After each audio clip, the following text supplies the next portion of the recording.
Okay, here's the Supreme Court. And here's the little teeny rally that was outside it. There's people from both sides. But the bigger rally is at Upper Senate Park, which is a block or two away. Here's the Capitol. There's a nice water fountain that I've never noticed before over there. Anyway,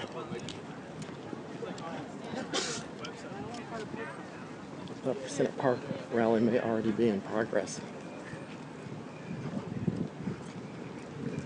I think Rand Paul and various other people, probably Michelle Bachmann, maybe Paul Ryan, I don't know, various other people are speaking at it.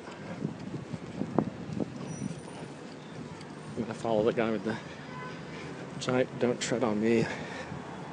Oh yeah, they're definitely, I think I'm hearing several thousand people cheer, so they're definitely over there.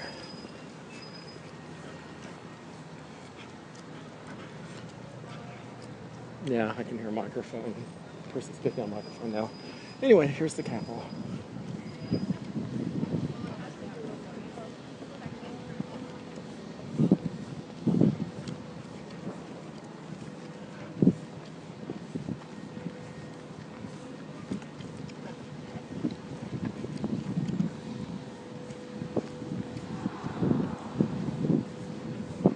I just heard a giant shout of no.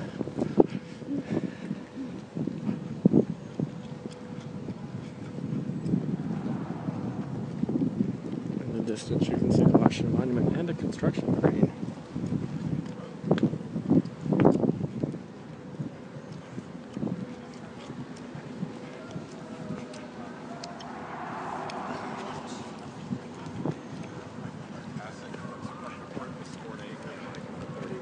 And I'm just thinking, you have dirty this thing,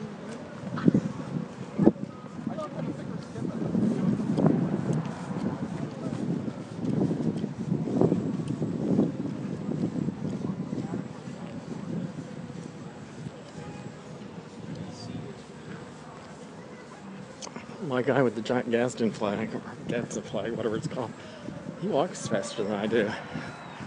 He's really moving. I started to walk through the grass, but when you walk through the grass, you have to walk through daffodils and tulips eventually. So here's the Capitol, and it's the south side. And here's Senate Park, which is where the protest is.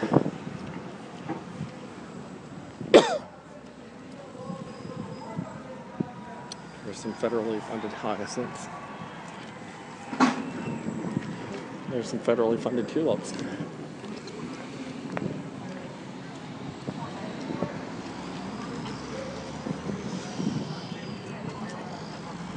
There's some tourists who probably don't know that any day they came here there would be some kind of protest. Might be smaller though.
Looks like Michelle Bachmann is the first speaker.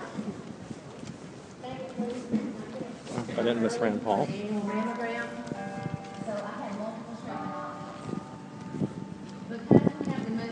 It's 1:15. I think they started at 1.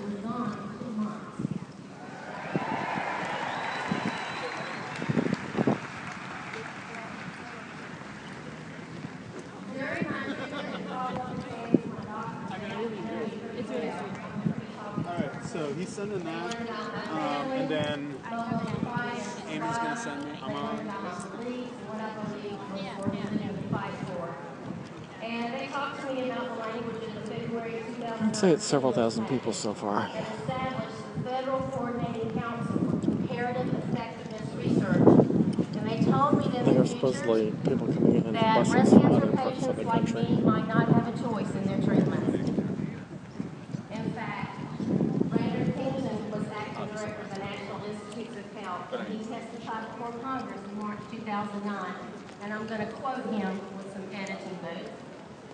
He said, "Cost-effectiveness research will provide accurate and objective information to guide future policies." That was Obamacare. That support the allocation of health resources.